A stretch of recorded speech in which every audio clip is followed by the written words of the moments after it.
Authenticity matters when examining the law. What follows is a comprehensive look at real events, presenting unfiltered and unedited perspectives. Experience raw, unaltered footage directly from the front lines of justice, where every second carries profound consequences.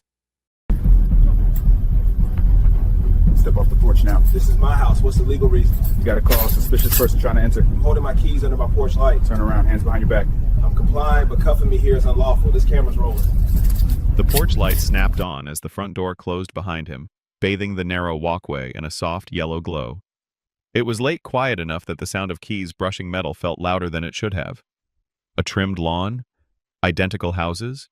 The kind of neighborhood where nothing ever made the news.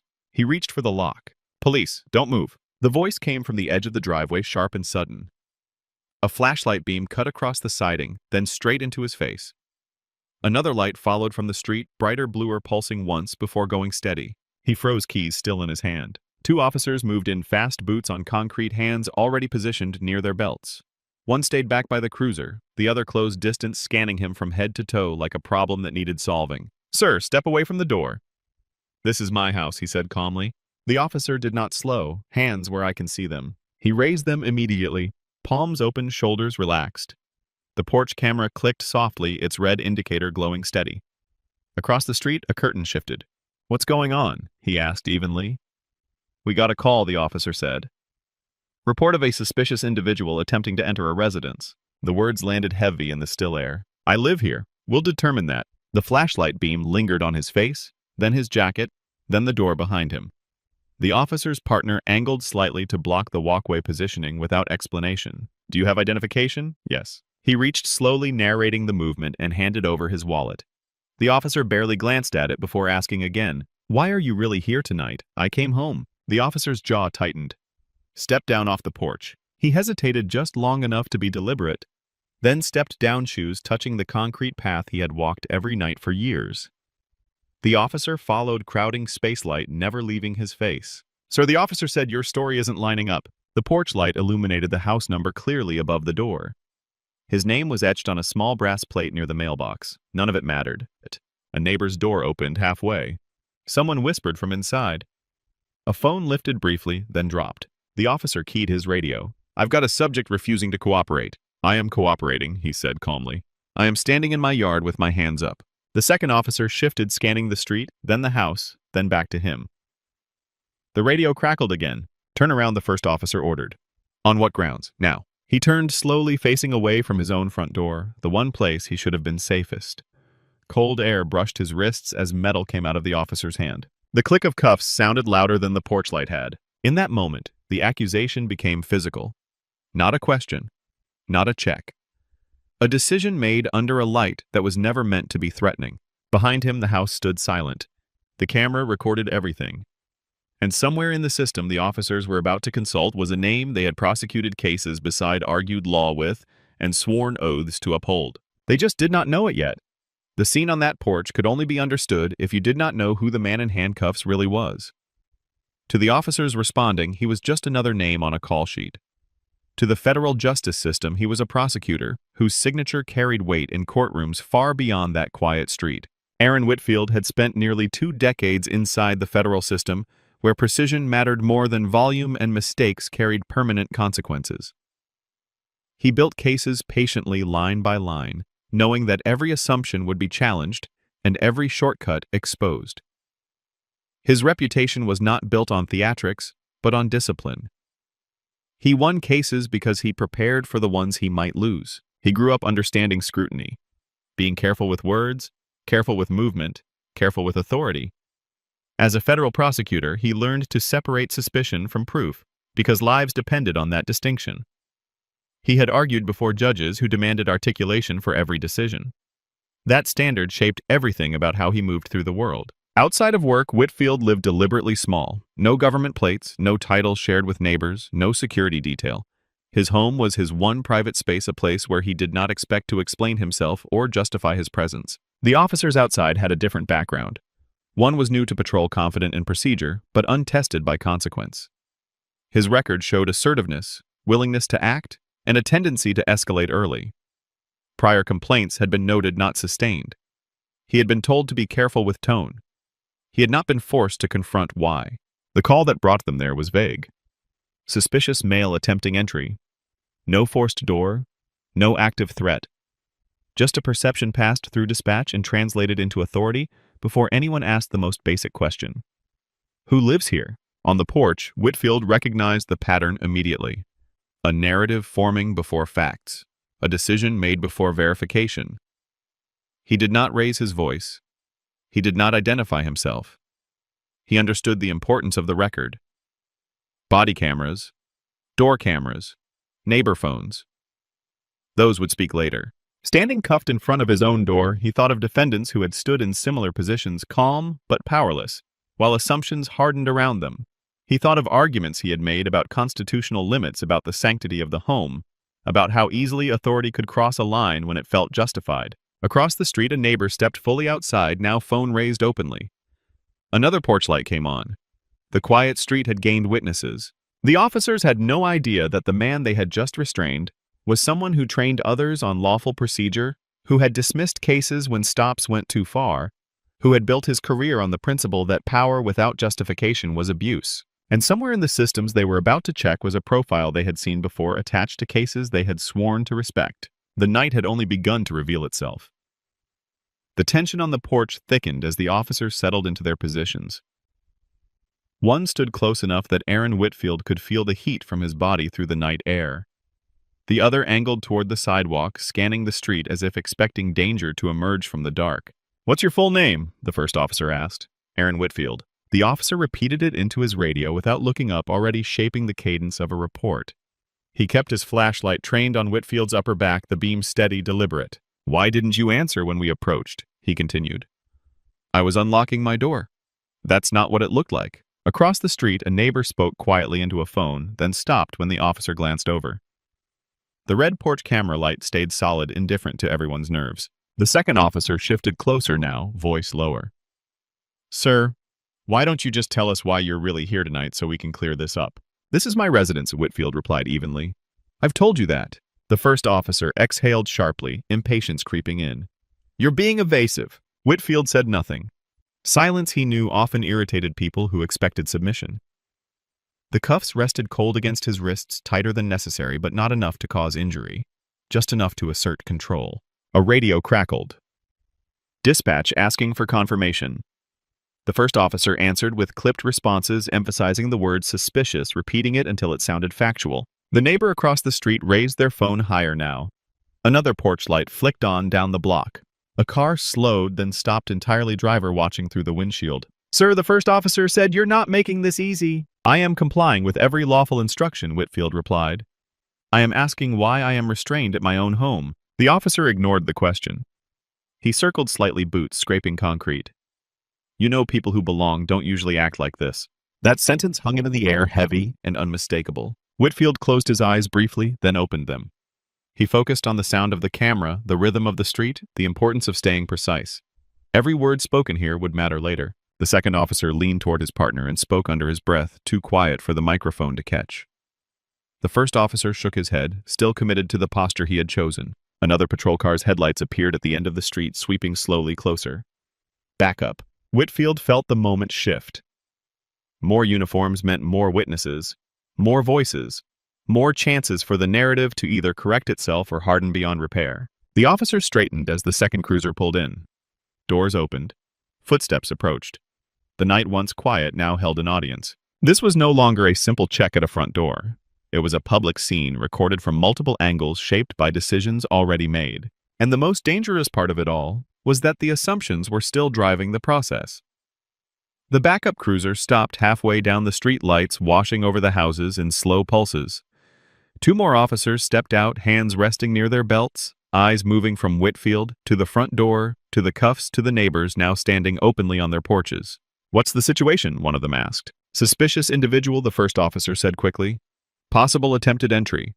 Refusing to explain his presence, Whitfield turned his head slightly. "I explained it. This is my home." The first officer tightened his grip on the cuffs, as if the words themselves were resistance. "Sir, stop talking." The injustice crystallized in that moment. Not loud, not violent, just absolute. A man restrained on his own property because his explanation had been dismissed before it was heard. The second officer glanced at the door behind Whitfield. The house number, the mailbox plate. He frowned slightly, then looked back at his partner. "Did we verify residency?" he asked. The first officer waved it off. "We're getting there." Getting there meant keeping Whitfield in cuffs while questions were asked in the wrong order. The flashlight beam cut across his shoulders again, then into the open doorway behind him as if the house itself were suspect. "Turn him around," the first officer said. "For what reason?" the second officer asked quietly. "Officer safety." Whitfield was repositioned, forced to face the street, now neighbors and phones in front of him. The porch light behind him went unnoticed.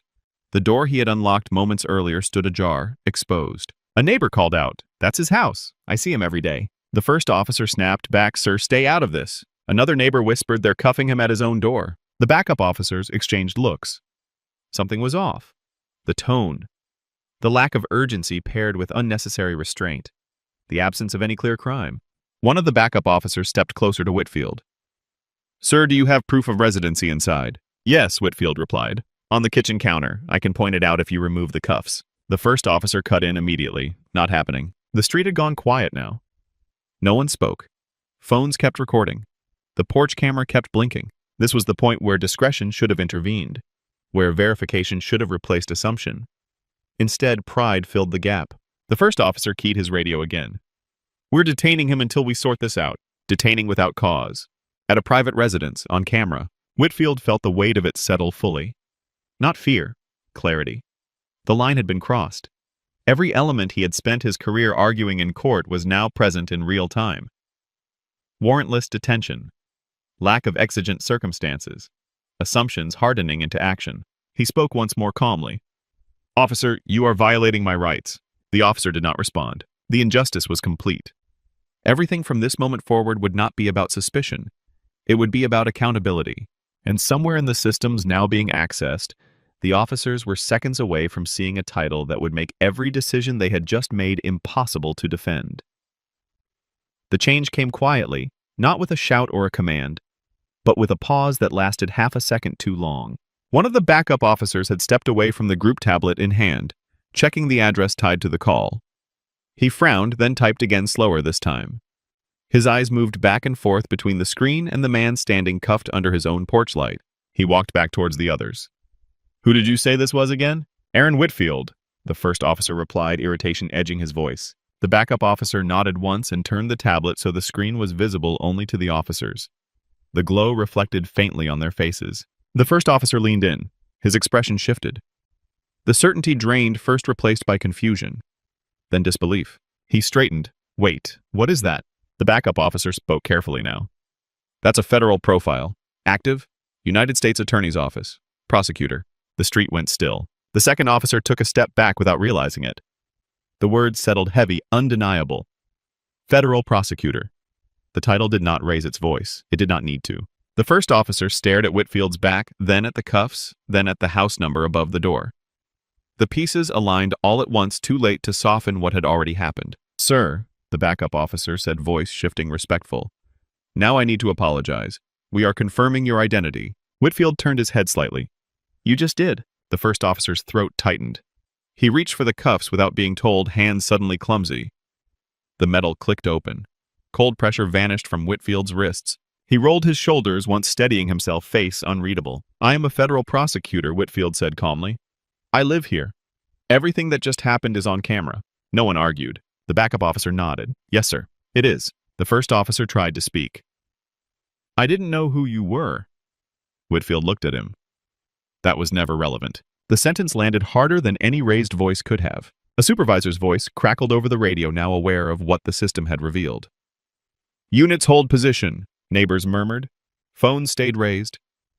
The porch camera blinked on, recording a moment that had already crossed into consequence. Whitfield glanced at his front door, still ajar.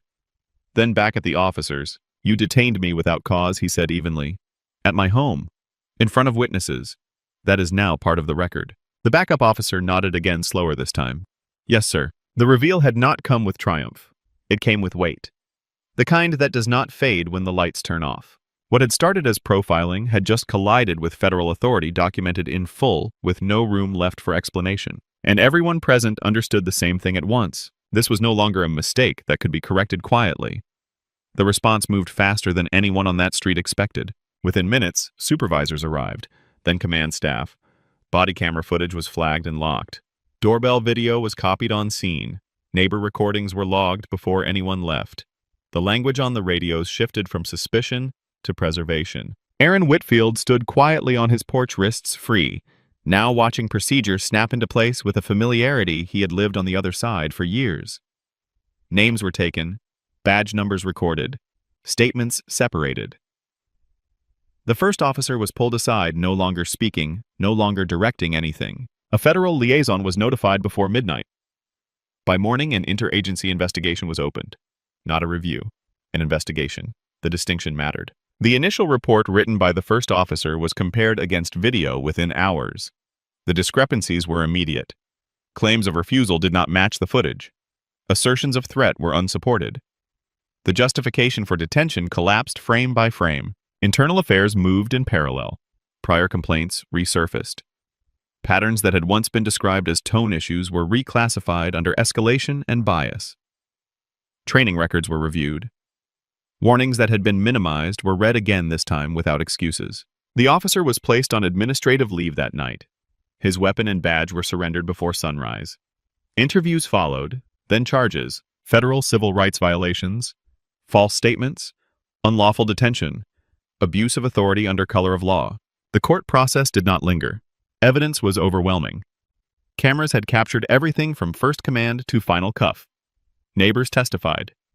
Dispatch logs contradicted the officer's narrative. There was no version left to defend. The sentence came down months later. 15 years in federal prison. A career ended before the uniform was even dry from its last shift. Pension forfeited. Certification revoked. Name removed from roles he would never touch again. The department issued statements about reform and accountability. Policies were rewritten.